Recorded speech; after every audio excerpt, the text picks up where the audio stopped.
Explorer TV. The world is thinking. There's a slightly more substantial criticism coming from, among others, one of the Icelandic MPs with whom you worked closely, who say you seem to be taking on the Pentagon specifically and using a huge amount of resources to take the Pentagon on.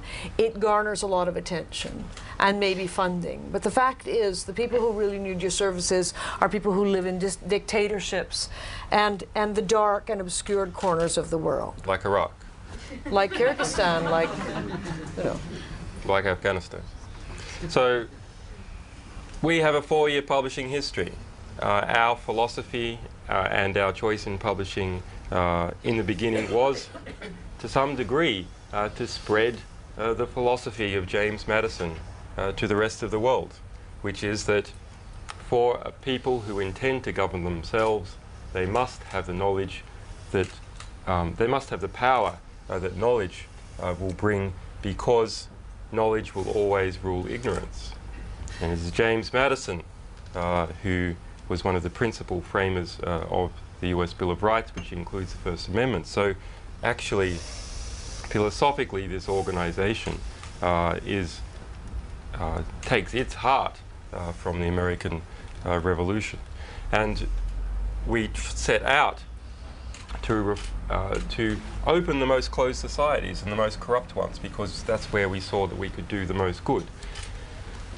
And we did that in quite a serious manner all over the world. But the world is completely connected. In busting Swiss bank, sorry, in busting Daniel Arap Moi,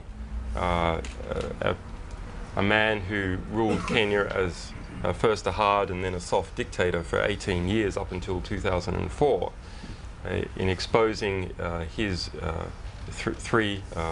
approximately $3 billion worth of money laundering around the world. Well, was it about Kenya? Well, yes, a little bit. But where did the money go?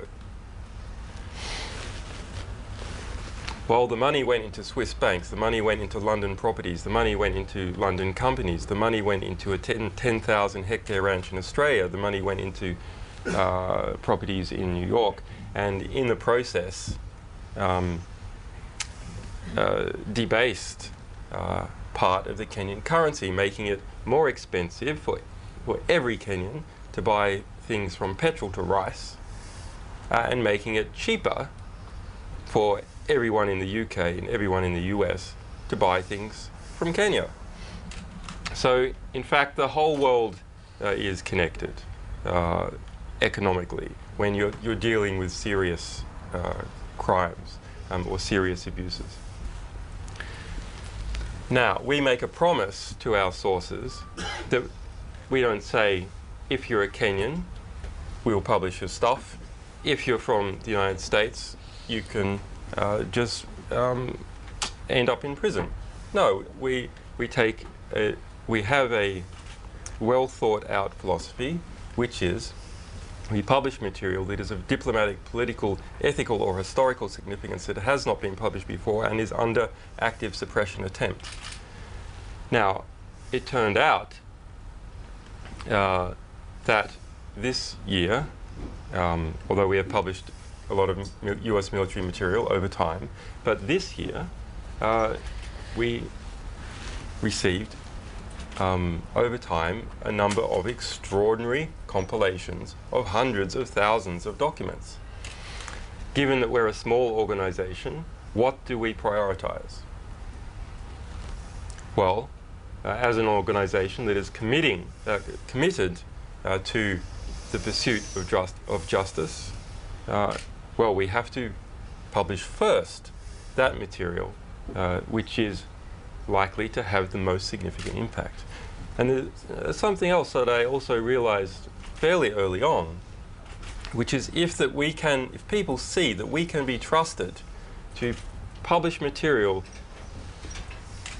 that the Pentagon demands that we not publish,